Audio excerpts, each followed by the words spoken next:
ಅಡಿಕೆ ಗಿಡಗಳಲ್ಲಿ ಹಿಂಗಾರ ಒಣಗಿ ಹೋಗುವ ಸಮಸ್ಯೆ ಕರ್ನಾಟಕದ ವಿವಿಧ ಭಾಗಗಳಲ್ಲಿ ಸಾಮಾನ್ಯವಾಗಿ ಕಾಣುವ ಸಮಸ್ಯೆಯಾಗಿದ್ದು, ಇದರಿಂದ ರೈತರಿಗೆ ಆರ್ಥಿಕ ನಷ್ಟ ಉಂಟಾಗುವ ಸಾಧ್ಯತೆ ಹೆಚ್ಚಾಗುತ್ತದೆ.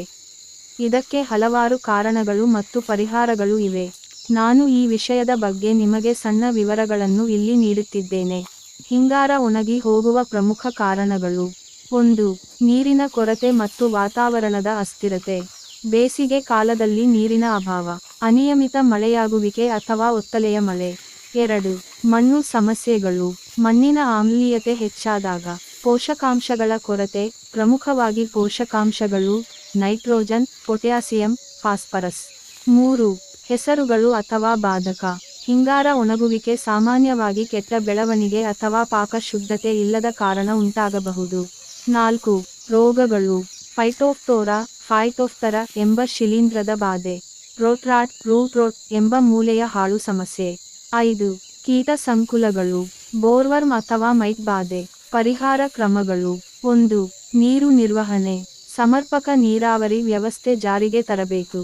ಡ್ರಿಪ್ ಇರಿಗೇಷನ್ ವ್ಯವಸ್ಥೆಯು ಉತ್ತಮ ಪರಿಹಾರವಾಗಿದೆ. 2. ಮಣ್ಣಿನ ಆರೋಗ್ಯ. ನಿಯಮಿತವಾಗಿ ಮಣ್ಣಿನ ಪರೀಕ್ಷೆ ಮಾಡಿಸಬೇಕು. ಕಲ್ಲು ಚೂನಾಭಾರ ಲೈಮ್ ಬಳಸಿ ಮಣ್ಣಿನ ಆಮ್ಲೀಯತೆ ಕಡಿಮೆ ಮಾಡುವುದು. 3. ಸಾರ ನಿರ್ವಹಣೆ. ಸಮತೋಲನ ಪೋಷಕಾಂಶಗಳ ಸರಬರಾಜು. ಜೈವಿಕ ಗೊಬ್ಬರ ಮತ್ತು ಫಾಸ್ಫೋಬ್ಯಾಕ್ಟೀರಿಯಾ ಬಳಕೆ. 4. ರೋಗ ನಿರ್ವಹಣೆ. ಶಿಲೀಂಧ್ರನಾಶಕ ಔಷಧಿಗಳನ್ನು ಬಳಸುವುದು. ಊಪ್ಸನ್, ಮೆಟಾಲಾಕ್ಸೈಡ್. ಸಸ್ಯ ಚಿಹ್ನವನ್ನು ಕಾಯ್ದುಕೊಳ್ಳಲು ತೊಳೆಗಟ್ಟುವಿಕೆ ಮಾಡಿದ ಮೇಲೆ ಶಿಲೀಂಧ್ರನಾಶಕಗಳು ನೀಡುವುದು. 5. ಕೀಟ ನಿಯಂತ್ರಣ. ಜೀವವೈವಿಧ್ಯ ಸಹಿತ ಕೀಟನಾಶಕ ಬಳಕೆ. ಸಾವಯವ ನಿಯಂತ್ರಣ ವಿಧಾನಗಳು, ಉದಾಹರಣೆಗೆ ನೀಮ್ ಎಣ್ಣೆ. 6. ಸಮಯೋಚಿತ ಬೆಳೆ ನಿರ್ವಹಣೆ. ಬೆಳೆ ಚಕ್ರವ್ಯವಸ್ಥೆ ಪಾಲಿಸಬೇಕು.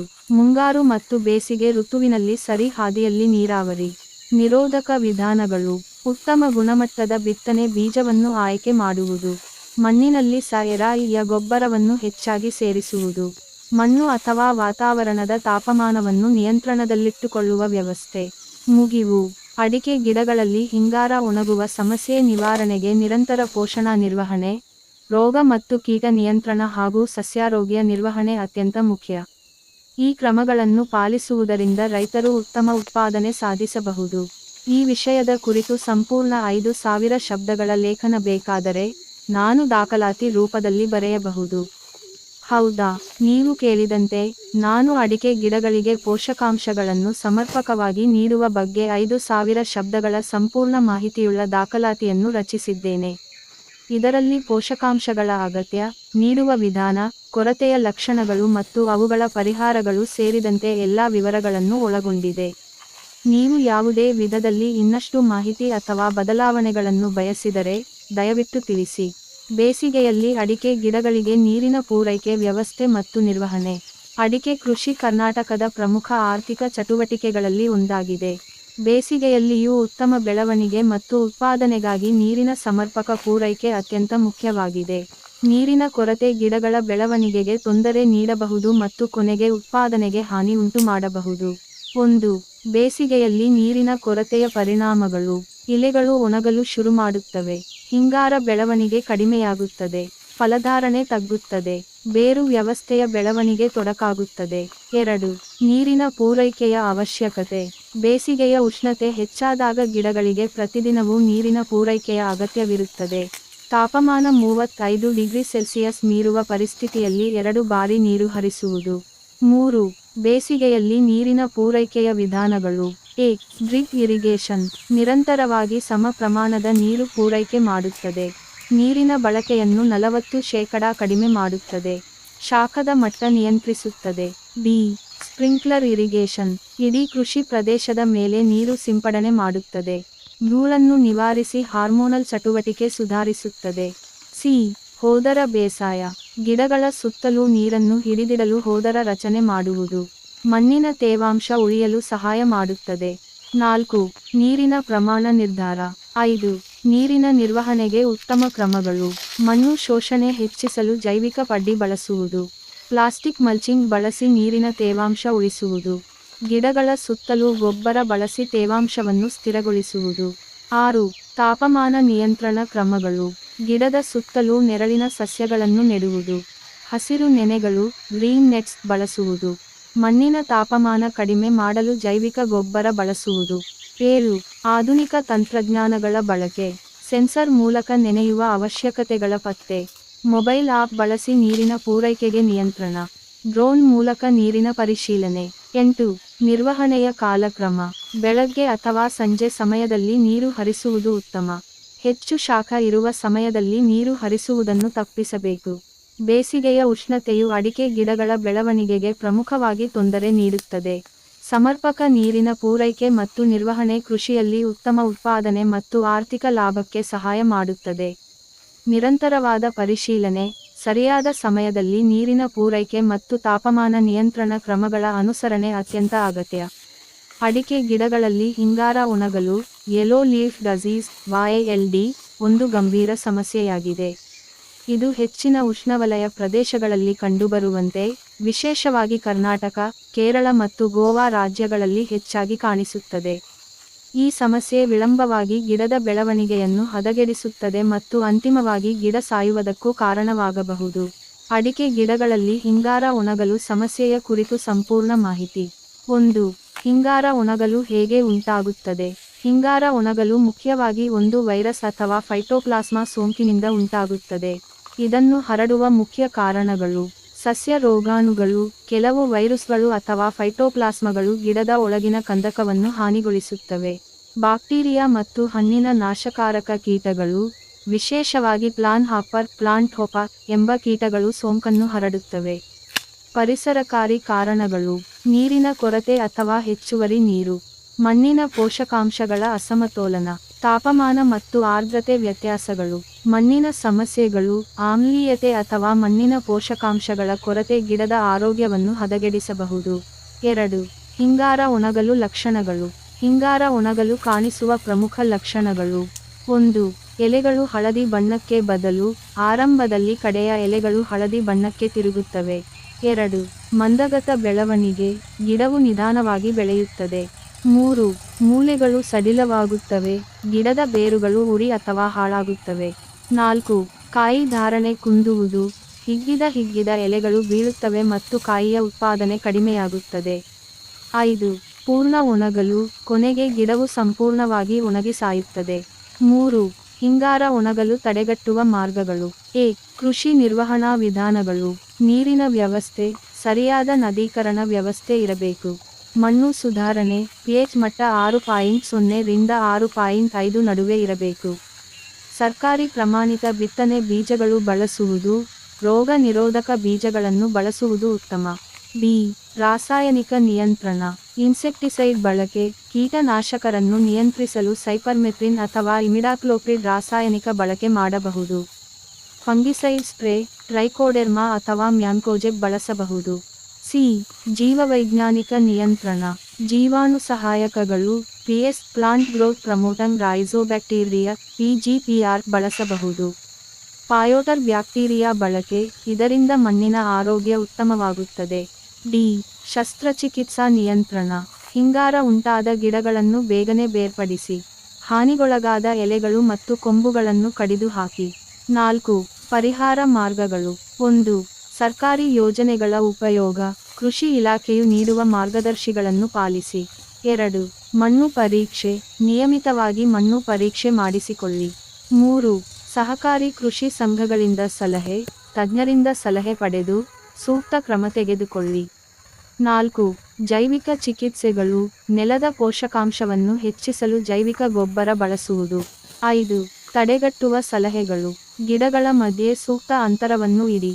ನಿರಂತರವಾಗಿ ನದೀಕರಣ ಮತ್ತು ಗೊಬ್ಬರ ಸೇವನೆಯನ್ನು ಪರಿಶೀಲಿಸಿ. ಪ್ರತಿದಿನ ಗಿಡಗಳ ಆರೋಗ್ಯವನ್ನು ಗಮನಿಸಿ. ಗಿಡಗಳಿಗೆ ಸೂಕ್ತವಾದ ಬೆಳಕಿನ ವ್ಯವಸ್ಥೆ ಕಲ್ಪಿಸಿ. 6. ನಿಜ ಜೀವನದಲ್ಲಿ ಯಶಸ್ವಿ ಉದಾಹರಣೆಗಳು. ಕರ್ನಾಟಕದ ಉತ್ತರ ಕನ್ನಡ ಜಿಲ್ಲೆಯಲ್ಲಿ ಹಿಂಗಾರ ತಡೆಗೆ ವೈಜ್ಞಾನಿಕ ವಿಧಾನಗಳನ್ನು ಅನುಸರಿಸುವ ಮೂಲಕ ರೈತರು ಉತ್ತಮ ಬೆಳೆಯನ್ನಾಸಿಲುಹಿಸಿದ್ದಾರೆ. ಕೇರಳದ ಕೆಲವು ಪ್ರದೇಶಗಳಲ್ಲಿ ಜೀವ ವೈಜ್ಞಾನಿಕ ನಿಯಂತ್ರಣ ವಿಧಾನಗಳು ಯಶಸ್ವಿಯಾಗಿ ಅನುಸರಿಸಲ್ಪಟ್ಟಿವೆ. ಹಿಂಗಾರ ಒಣಗಲು ಅಡಿಕೆ ಕೃಷಿಕರಿಗೆ ದೊಡ್ಡ ಸಮಸ್ಯೆಯಾದರೂ, ವೈಜ್ಞಾನಿಕ ವಿಧಾನಗಳು ಮತ್ತು ಸರಿಯಾದ ಕೃಷಿ ಪದ್ಧತಿಗಳನ್ನು ಅನುಸರಿಸುವ ಮೂಲಕ ಇದನ್ನು ತಡೆಯಬಹುದು. ನಿಯಮಿತವಾಗಿ ಗಿಡಗಳ ಆರೋಗ್ಯದ ಪರಿಶೀಲನೆ, ಸೂಕ್ತ ನೀರಾವರಿ ವ್ಯವಸ್ಥೆ ಮತ್ತು ಸಮಯೋಚಿತ ಕೀಟನಾಶಕ ಉಪಯೋಗದಿಂದ ಹಿಂಗಾರ ತಡೆಗೊಳ್ಳುವುದು ಸಾಧ್ಯ. ಅಡಿಕೆ ಗಿಡಗಳಿಗೆ ಜೈವಿಕ ಗೊಬ್ಬರದ ನಿರ್ವಹಣೆ ಕುರಿತು ಅಡಿಕೆ ಬೆಳೆ ಪರಿಚಯ. ಜೈವಿಕ ಗೊಬ್ಬರದ ಮಹತ್ವ. 2. ಮಣ್ಣಿನ ತಯಾರಿ ಮತ್ತು ಮೌಲ್ಯಮಾಪನ. ಮಣ್ಣಿನ ಗುಣಮಟ್ಟದ ಪರೀಕ್ಷೆ. ಮಣ್ಣಿನ ತಯಾರಿಗೆ ಮುನ್ನಾಗುವ ಕ್ರಮಗಳು. 3. ಜೈವಿಕ ಗೊಬ್ಬರಗಳ ವಿಧಗಳು. ಹೆಸರಾಗಿರುವ ಜೈವಿಕ ಗೊಬ್ಬರಗಳು ಕಂಪೋಸ್ಟ್, ವರ್ಮಿಕಂಪೋಸ್ಟ್, ಗೋಮೂತ್ರ, ಗ್ರೀನ್ ಮ್ಯಾನೂರ್ ಅಥವಾ ಹಸಿರು ಗೊಬ್ಬರ, ಬಯೋಫರ್ಟಿಲೈಜರ್ಗಳು, ಅಜೋಟೋಬ್ಯಾಕ್ಟರ್, ಫಾಸ್ಫೋಬ್ಯಾಕ್ಟೀರಿಯಾ. 4. ಗೊಬ್ಬರದ ಪ್ರಮಾಣ ಮತ್ತು ಸಮಯ. ಗೊಬ್ಬರ ನೀಡುವ ಸೂಕ್ತ ಸಮಯ. ಗೊಬ್ಬರದ ಪ್ರಮಾಣವನ್ನು ನಿರ್ಧರಿಸುವ ವಿಧಾನ. 5. ನಿರಂತರ ನಿರ್ವಹಣೆ ಮತ್ತು ಸಂರಕ್ಷಣೆ. ನೀರಾವರಿ ವ್ಯವಸ್ಥೆ, ರೋಗನಿರೋಧಕ ತಂತ್ರಗಳು, ಜೈವಿಕ ಕೀಟನಾಶಕಗಳ ಬಳಕೆ. 6. ಆರ್ಥಿಕ ಪ್ರಯೋಜನಗಳು ಮತ್ತು ಪರಿಸರ ಸ್ನೇಹಿ ಪ್ರಯೋಜನಗಳು. ಉತ್ಪಾದನೆ ಹೆಚ್ಚಳ, ಮಣ್ಣಿನ ಆರೋಗ್ಯ ಸುಧಾರಣೆ, ದೀರ್ಘಕಾಲೀನ ಲಾಭ. 7. ನಿಮ್ಮ ಅನುಭವದಿಂದ ಲಭ್ಯವಿರುವ ಉತ್ತಮ ಪ್ರಾಥಮಿಕ ಪ್ರಯೋಗಗಳು. ಯಶಸ್ವಿ ರೈತರ ಉದಾಹರಣೆಗಳು. ಅನುಭವದ ಆಧಾರಿತ ಸಲಹೆಗಳು. ಅಡಿಕೆ ಗಿಡಗಳಿಗೆ ಬೇಸಿಗೆಯಲ್ಲಿ ಕೆಂಪು ನುಸಿ ಬರಲು ಹಲವು ಕಾರಣಗಳಿರಬಹುದು. ಮುಖ್ಯವಾಗಿ ಇದು ವಾತಾವರಣದ ಅಸ್ವಸ್ಥತೆ, ನೀರಿನ ಕೊರತೆ ಮತ್ತು ಸಸ್ಯ ರೋಗಗಳ ಕಾರಣದಿಂದ ಉಂಟಾಗಬಹುದು. ನೀವು ಕೇಳಿದಂತೆ ಈ ವಿಷಯದ ಬಗ್ಗೆ 5000 ಶಬ್ದಗಳ ವ್ಯಾಪ್ತಿಯ ಸಂಪೂರ್ಣ ಮಾಹಿತಿ ನೀಡಲು ಒಂದು ಡಾಕ್ಯುಮೆಂಟ್ ರಚಿಸುತ್ತೇನೆ.